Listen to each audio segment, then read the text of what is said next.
नमस्कार, आप देख रहे हैं IBC 24। मैं हूं आपके साथ राहुल सिन्हा। रात 10 बजे की खबरों में आपका स्वागत है और इस बुलेटिन की शुरुआत करेंगे एक बड़ी खबर से। रायपुर से बड़ी खबर, जहां जॉइंट डायरेक्टर का शव मिला है। मंत्रालय से लापता हुए जॉइंट डायरेक्टर का शव मिला है। नागपुर की लॉज में उनका शव मिला। डायरेक्टर का शव 1 मार्च से वे लापता थे। राजेश श्रीवास्तव ट्रेजरी के ज्वाइंट डायरेक्टर थे। राजेश श्रीवास्तव नागपुर के लिए रवाना हो चुकी है रायपुर पुलिस की टीम। बड़ी खबर रायपुर से बता रहे हैं, जहां पर ज्वाइंट डायरेक्टर का शव मिला। नागपुर से ज्वाइंट डायरेक्टर का शव मिला है। संदीप हमारे सहयोगी फोन लाइन पर जुड़े हैं। संदीप, क्या जानकारी? देखिए, राजेश श्रीवास्तव हैं, 1 मार्च से ये लापता थे और लगातार इनकी तलाश चल रही थी और कुछ घंटे पहले ये सूचना आई है कि इनका शव जो है नागपुर के सीताबर्डी थाना इलाके के एक लॉज में मिला हुआ है और इनसे कुछ ज्यादा सामान तो बरामद नहीं हुआ है। लेकिन और मौत का कारण भी आपको बताते राहुल, जिसमें पुष्टि नहीं हो पा रही है। ये बताया जा रहा है कि वो इंसुलिन लेते थे, तनाव में थे और शुगर के भी मरीज थे। ऐसा फिलहाल जो पुलिस ने जानकारी दी है कि वो शुगर के भी मरीज थे, ऐसा बताया जा रहा है। लेकिन उससे अभी मौत का कारण का पुष्टि नहीं किया जा रहा है। पुलिस इस बात का पता लगाने का प्रयास कर रही है कि क्या ये सुसाइडल है या नेचुरल डेथ है। तो एसपी अजय यादव ने कहा है कि अभी इस पे कहना कुछ जल्दबाजी होगी, लेकिन ये बात पुलिस ने कंफर्म कर दी कि शव जो है होटल के लॉज में मिला है। सीताबर्डी थाने ने इसमें मर्ग कायम कर लिया और रायपुर से जो है पुलिस की टीम नागपुर के लिए रवाना हो गई है। जी संदीप, इस जानकारी के लिए आपका बहुत बहुत शुक्रिया। ज्वाइंट डायरेक्टर का शव नागपुर में मिला। रायपुर मंत्रालय से लापता हुए थे ज्वाइंट डायरेक्टर राजेश श्रीवास्तव, उनका शव नागपुर की लॉज में मिला है और जांच के लिए रायपुर पुलिस टीम भी नागपुर के लिए रवाना हो चुकी है। 1 मार्च से राजेश श्रीवास्तव लापता थे।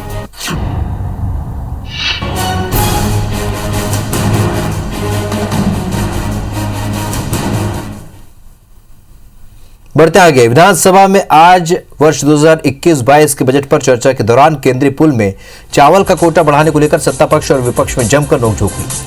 मुख्यमंत्री ने पिछले दिनों FCI में छत्तीसगढ़ का चावल का कोटा बढ़ाने और राजीव गांधी किसान योजना को लेकर केंद्रीय खाद्य मंत्री पीयूष गोयल से हुई मुलाकात पर कहा कि मैं और मेरे 2 मंत्री खाद्य मंत्री से मुलाकात करने के लिए दिल्ली गए थे, जहां पर केंद्रीय खाद्य मंत्री का व्यवहार देखकर दुखी हुए। मुख्यमंत्री ने कहा कि खाद्य मंत्री के व्यवहार को सदन में नहीं बताऊंगा, लेकिन उनकी बातें सुनकर दुख हुआ। सीएम भूपेश बघेल ने विपक्षी विधायकों को भी दिल्ली चलने का न्योता दिया और छत्तीसगढ़ राज्य के किसानों के हित के लिए प्रधानमंत्री और वित्त मंत्री से मुलाकात करने की बात कही। सदन में मुख्यमंत्री का साथ देते हुए कृषि मंत्री रविंद्र चौबे ने कहा कि केंद्र की सरकार किसानों को MSP के अतिरिक्त 1 रुपया नहीं देना चाहती। ये बात खुद पीयूष गोयल ने कही।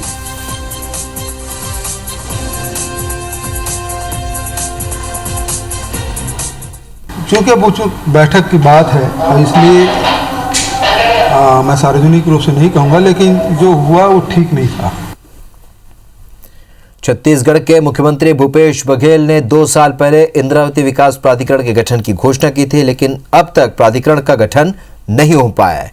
बस्तर की प्राणदायिनी के अस्तित्व के लिए जमीनी स्तर पर लड़ाई लड़ने वाले इंद्रावती बचाव समिति के सदस्यों की लगातार मांग रही है कि सरकार की घोषणा के अनुरूप इंद्रावती विकास प्राधिकरण का गठन जल्द से जल्द किया जाए, ताकि प्राधिकरण इंद्रावती नदी के बचाव के लिए अहम कदम उठा सके। 2 साल पहले इंद्रावती नदी का जलस्तर बेहद कम हो गया था, जिसके चलते चित्रकोट जलप्रपात में भी इसका असर देखने को मिला था, जिसके बाद बस्तर के समाज सेवियों ने इंद्रावती बचाव अभियान शुरू किया, जिस पर मई 2019 में ही सीएम भूपेश ने इंद्रावती विकास प्राधिकरण बनाने की घोषणा की थी। मुख्यमंत्री ने इस बार बजट में प्राधिकरण के लिए 90 लाख रुपए का प्रावधान किया है। वहीं गर्मी से पहले इंद्रावती नदी का जलस्तर एक बार फिर कम होता जा रहा है, जिसके चलते पर्यावरण प्रेमी इंद्रावती नदी के लिए एक बार फिर चिंतित हो गए हैं।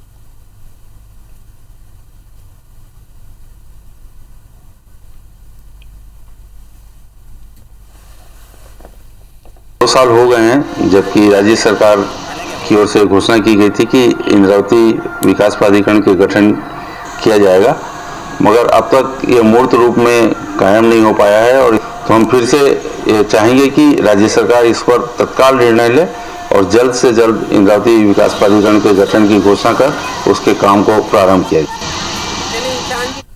IBC 24 की खबर का बड़ा असर हुआ है। चिरमिरी के खदान क्षेत्र के आसपास के लोगों की सुध लेते हुए सरकार अब एक्शन में आ गई है। आज एससीएल मुख्यालय में हुई बैठक में राजस्व मंत्री जयसिंह अग्रवाल और सांसद ज्योत्सना महंत ने एससीएल से वो जमीन वापस मांगी है जिसका उपयोग एससीएल नहीं कर रहा है। इसके लिए कमेटी का गठन कर जून तक रिपोर्ट देने के लिए भी कहा गया है। यही नहीं, चिरमिरी में जिन लोगों के घर इससे प्रभावित हुए हैं उन्हें भी मुआवजा देने और उनके घर की मरम्मत कराने के निर्देश सरकार ने दिए। आपको बता दें कि IBS24 ने भी अपने खास कार्यक्रम पड़ताल के जरिए इस मुद्दे को प्रमुखता से उठाया था, जिसके बाद मुख्यमंत्री भूपेश बघेल के निर्देश पर यह हाई प्रोफाइल बैठक की गई। सांसद ज्योत्सना महंत ने कहा कि जो लोग डेंजर जोन में रह रहे हैं उनको शिफ्ट करना पहली प्राथमिकता है।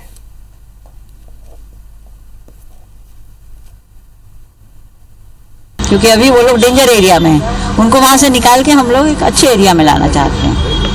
टैक्स वाला मामला भी देखिए, टैक्स वाला तो बोल ही दिया है, वो कोई गलत नहीं है, वो लोग मान रहे हैं कि जो नहीं दिया है वो देंगे, कोई बहुत बड़ा इशू नहीं है।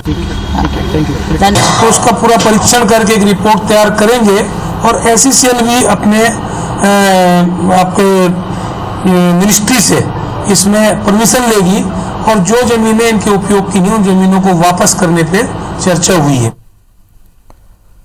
सिंगरौली में एक महिला के ऊपर एसिड अटैक का मामला सामने आया है। बताया जाता है कि प्रेम प्रसंग के चलते सिरफिरे आशिक ने महिला के ऊपर एसिड डाल दिया। इससे महिला गंभीर रूप से झुलस गई और उसे इलाज के लिए अस्पताल में भर्ती कराया गया है। पीड़िता अपनी बहन के घर आई हुई थी और इस बीच बिहार के रहने वाले आरोपी अलाउद्दीन ने महिला पर एसिड फेंक दिया। महिला और अलाउद्दीन एक साथ प्रयागराज में मजदूरी करते थे और इस दौरान दोनों के बीच प्रेम हो गया, लेकिन महिला अपने बच्चों के पास प्रयागराज से वापस आ गई। ये बात आरोपी को नागवार गुजरी। वो महिला को वापस अपने साथ चलने के लिए दबाव बनाने लगा। महिला ने जब आरोपी के साथ चलने से इनकार कर दिया तो आरोपी ने उसके ऊपर एसिड डाल दिया। पुलिस ने प्रयागराज से आरोपी को गिरफ्तार कर लिया है।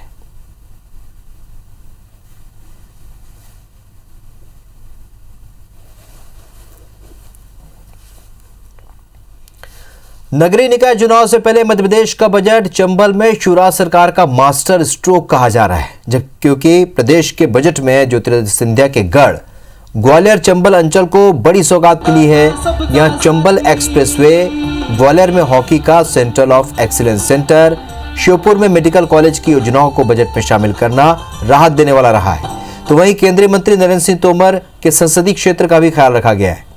ऐसे में कांग्रेस का कहना है कि ग्वालियर चंबल को जो मिला है वो पुरानी घोषणाएं हैं।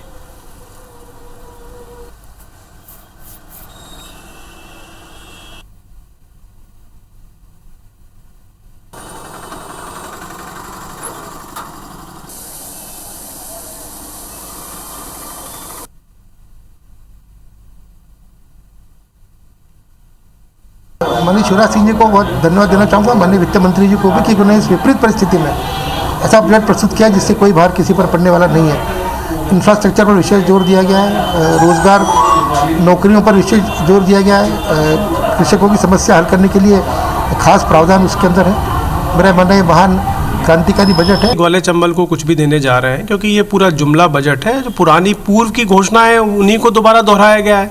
आज आप बताइए, अगर आप चंबल के पानी की बात करते हैं तो वो कब से 10-10, 12-12 DPR बन गई। जो चंबल एक्सप्रेस की बात है उसे 3 वर्ष हो गए। तो क्या उन्हीं चीज़ों को बार बार दोहराना? मुझे लगता है कि इसे पुरानी जो पैकिंग सामान है उसकी नई पैकिंग करके बजट में दिया। और गुना में ऐसे कॉलोनाइजर्स के ऊपर कार्रवाई की तैयारी की जा रही है जिन्होंने प्लॉट तो बेच दिए लेकिन रजिस्ट्री होने के बाद भी खरीदने वालों को कब्जा नहीं दिया। इसके लिए जिला प्रशासन ने एक शिकायत निवारण शिविर लगाया और लोगों से इस बारे में शिकायतें सुनी। इस दौरान 435 मामले सामने आए जिनमें रजिस्ट्री तो हो चुकी है लेकिन खरीदने वालों को कब्जा नहीं दिलाया गया। प्रशासन अब इन मामलों की जांच करेगा और कॉलोनाइजर अगर दोषी पाए जाते हैं तो उनके खिलाफ FIR दर्ज की जाएगी। जो मामले सामने आए उनमें जिले के चुनिंदा कॉलोनाइजर अतुल जग्गी, श्रवण कुमार जैन, अरविंद कुमार जैन, विनय सेंगर, रमेश राठौर, शैलेश पाटनी, सोनू पाटनी, वीर सिंह भदौरिया, रवि बिरथरे, भागवत पराशर आदि के खिलाफ शिकायतें मिली हैं जिनके द्वारा अभी तक लोगों को कब्जे नहीं दिए गए और लोग भटक रहे हैं।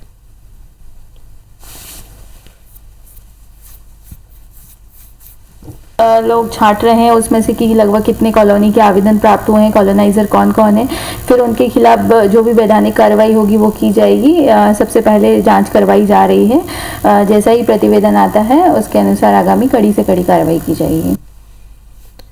जीएसटी एक्ट की धारा 129 के तहत व्यापारियों पर लगाए जाने वाले जुर्माने पर जबलपुर हाईकोर्ट ने एक अहम फैसला दिया है। हाईकोर्ट ने कहा है कि ई-वे बिल में एड्रेस की मामूली भूल चूक को टैक्स चोरी नहीं माना जा सकता। इसी टिप्पणी के साथ जबलपुर हाईकोर्ट ने कंपनी पर लगी 22 लाख रुपयों की पेनल्टी को घटाकर सिर्फ 1000 रुपये कर दिया है। हाईकोर्ट का यह फैसला इसलिए भी महत्वपूर्ण माना जा रहा है क्योंकि इस फैसले से देश भर के व्यापारियों के मामूली गलतियों पर भी लाखों रुपयों का जुर्माना लगा दिया जाता है।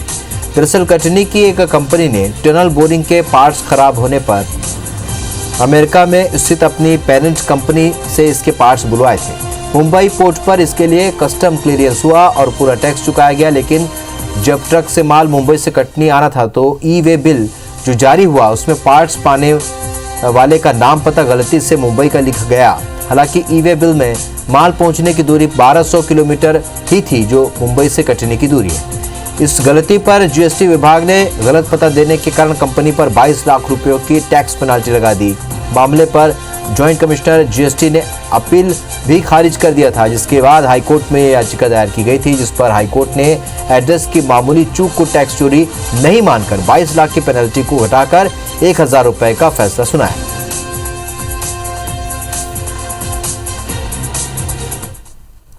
मध्य प्रदेश का जीएसटी में लगने के बाद ये प्रथम जजमेंट आया है। चीफ जस्टिस साहब और जस्टिस शुक्ला जी की बेंच ने दिया है कि धारा 129 के तहत जो हर ऑफिसर छोटी सी त्रुटि के लिए, गलती के लिए व्यापारियों पे लाखों रुपए की पेनाल्टी और टैक्स लगा रहे थे, अब वो इस जजमेंट के माध्यम से नहीं लगा पाएंगे। श्रीलंकाई वायुसेना के 70वें स्थापना दिवस के मौके पर भारतीय वायुसेना प्रमुख RKS भदौरिया की भी कोलंबो पहुंचे और इस दौरान वे श्रीलंकाई वायुसेना के कोलंबो के करीब आयोजित एयर शो में उपस्थित रहेंगे, जिसमें भारतीय वायुसेना की विशेष सारंग हेलीकॉप्टर और Surya Kiran aircraft aerobatic team के साथ साथ LCA तेजस भी हिस्सा लेगा। नेशनल कॉन्फ्रेंस नेता फारूक अब्दुल्ला पर राजद्रोह का मुकदमा दर्ज करने और उनकी संसद सदस्यता रद्द करने की मांग वाली याचिका सुप्रीम कोर्ट ने खारिज कर दी है। कोर्ट ने अपना समय बर्बाद करने के लिए 50,000 रुपए का जुर्माना भी लगाया है। याचिकाकर्ता ने दावा किया था कि फारूक ने चीन की मदद से जम्मू कश्मीर में अनुच्छेद 370 बहाल करने की बात कही थी। मुंबई में अभिनेत्री तापसी पन्नू, फिल्म मेकर अनुराग कश्यप और विकास बहल के घर पर IT के छापे पड़े हैं। इनके अलावा मधु मिंटेना सहित कई और दिग्गजों के घर पर भी छापे पड़े हैं। रिपोर्ट्स के मुताबिक टैक्स चोरी के मामले में इनकम टैक्स डिपार्टमेंट ने छापा मारा है। कांग्रेस सांसद राहुल गांधी ने स्वीकार किया है कि पूर्व प्रधानमंत्री इंदिरा गांधी द्वारा लगाई गई इमरजेंसी गलती थी। राहुल के इस बयान के बाद केंद्रीय मंत्री मुख्तार अब्बास नकवी ने उन्हें नसीहत दी है कि उन्हें RSS में जाकर काम करने का तरीका सीखना चाहिए। नकवी ने कहा कि कांग्रेस की गुनाहों की गिनती खत्म नहीं होगी।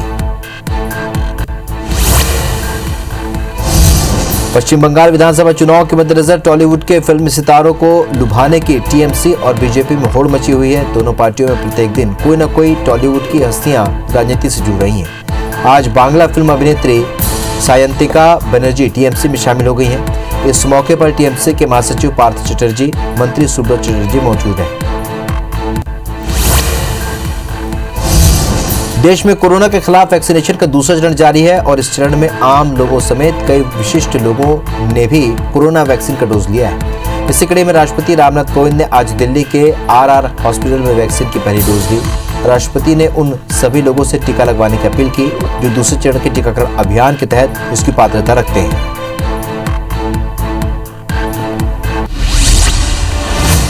कुछ और खबरें विस्तार से। भानु प्रतापपुर में नक्सलियों ने बैनर लगाकर युवाओं को सेना में भर्ती नहीं होने की चेतावनी दी है। भानु प्रतापपुर जिले के अंतागढ़ ब्लॉक के आमाबेड़ा गांव से ईरा गांव के रास्ते पर नक्सलियों ने बैनर लगाया है, जिसमें नक्सलियों ने सेना में होने वाली भर्ती का विरोध किया है। किस्कोड़ो एरिया कमेटी के नाम से जारी किए गए इस बैनर में दुर्ग में चल रही सेना भर्ती से युवाओं को दूर रहने की चेतावनी दी है। बता दें कि हाल ही में जिस तरह से पुलिस और सुरक्षा बलों के जवानों पर अंदरूनी इलाकों के ग्रामीणों का भरोसा बढ़ा है, उससे नक्सली घबराए हुए हैं और अब इलाके में युवाओं को सेना में भर्ती में रोकने के लिए धमकी भरे पर्चे बैनर जारी कर रहे हैं।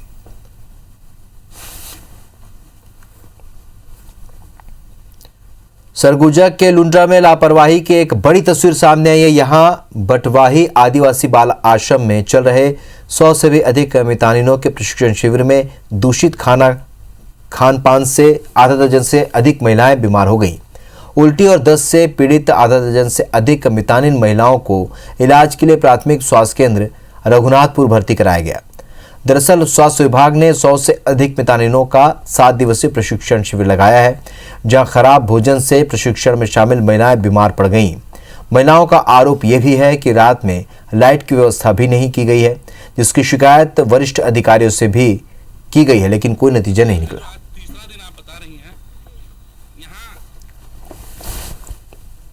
हमारी कुछ मितानिन बहनें हैं, अभी बटवाही में इनका परीक्षण हो रहा है, जिसमें से 4 लोगों को दस्त की समस्या है, जिनको अभी हम लोग प्राथमिक उपचार देके उनका ट्रीटमेंट कर रहे हैं। दूषित पानी और खाना इसके प्रमुख कारण हो सकते हैं। रायगढ़ जिले में बंदरों के उत्पात को रोकने के लिए वन विभाग की नसबंदी की योजना पर अब सवाल उठने लगे हैं। योजना के तहत शहर के इंदिरा विहार में 60 लाख रुपए खर्च कर स्टेरिलाइजेशन सेंटर भी बनाया गया था और देहरादून से एक्सपर्ट भी बुलाकर वन अमले को ट्रेनिंग भी दी गई थी, लेकिन इस स्टेरिलाइजेशन सेंटर में 3 सालों में केवल 12 बंदरों की नसबंदी की गई। अब वन विभाग इस सेंटर को नए सिरे से डेवलप करने के लिए फिर से राशि खर्च करने की तैयारी कर रहा है, जिसके लिए राज्य शासन को प्रस्ताव भी भेजा गया है। ऐसे में योजना के नाम पर फिजूल खर्ची को लेकर उठ रहे सवाल में दूसरी तरफ वन विभाग का कहना है कि स्टेरिलाइजेशन सेंटर में कुछ तकनीकी खामियां हैं, जिसके डेवलपमेंट का प्रस्ताव बनाया गया है। सेंटर के व्यवस्थित होने से इसका लाभ लिया जा सकेगा।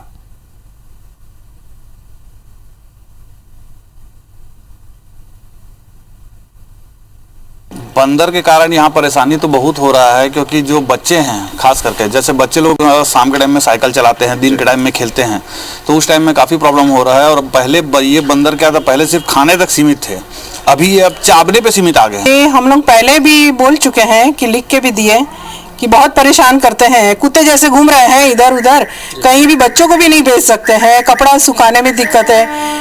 फिर से सूत्रों से पता चल रहा है कि सरकार ने उस पर और फंड मांगा है और समस्या शहर की जस की तस बनी हुई। आज भी आप किसी भी शहर में निकल जाए, संबलपुरी रोड पे, जिंदल रोड पे, रायगढ़ नगर रेलवे स्टेशन पे, किरोड़ीमल नगर रेलवे स्टेशन पे, शहर के बीचों बीच में बंदरों का अत्यधिक आतंक है। इंदिरा विहार के अंदर मंकी रेस्क्यू सेंटर है और जब भी शिकायत होती है तो हम लोग डॉक्टर कूटे की मदद से मंकी को वहाँ पे लाके स्लाइस करते हैं।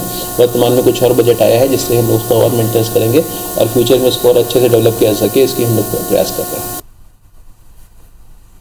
मध्य प्रदेश का राज्य पशु और हिरण की एक दुर्लभ प्रजाति हार्ड ग्राउंड बारहसिंगा का अस्तित्व खतरे में है। दरअसल अब बारहसिंगा के 12 सिंग ही पूरी तरह से नहीं निकल पा रहे हैं।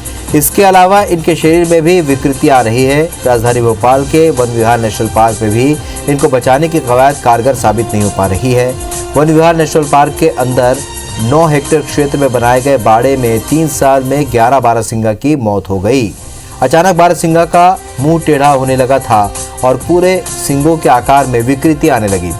लिहाजा महकमे के विशेषज्ञों ने इन पर शोध शुरू किया।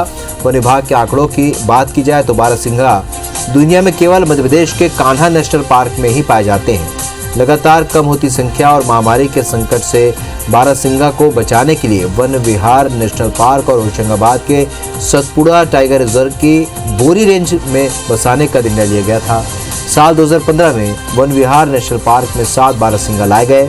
साल 2019 में इनकी संख्या बढ़कर 21 तक हो गई थी, लेकिन पिछले 3 साल में 11 बारहसिंगा की मौत हो गई और बताया जा रहा है कि इनके शरीर में पोषक तत्वों, विटामिन और मिनरल्स की कमी हो रही है। लिहाजा दुर्लभ बारहसिंगा विकृति का शिकार हो रहे हैं।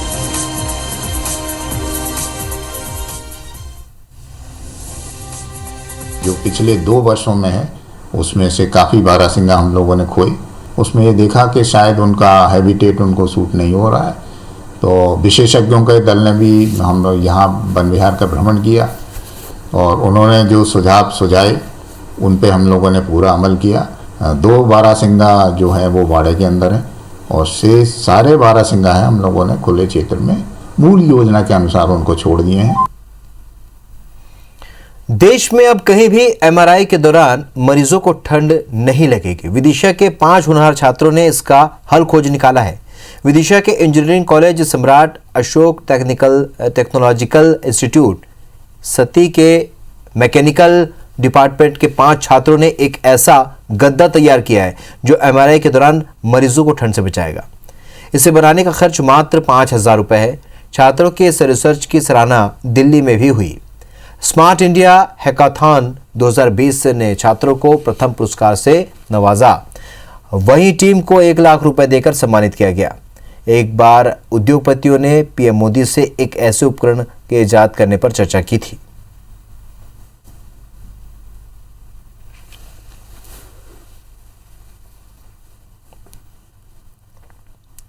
तो रात 10 बजे की खबरों में फिलहाल इतना ही। आगे देखिए तेज खबरें फास्ट 50 में रितु सिंह के साथ। नमस्कार।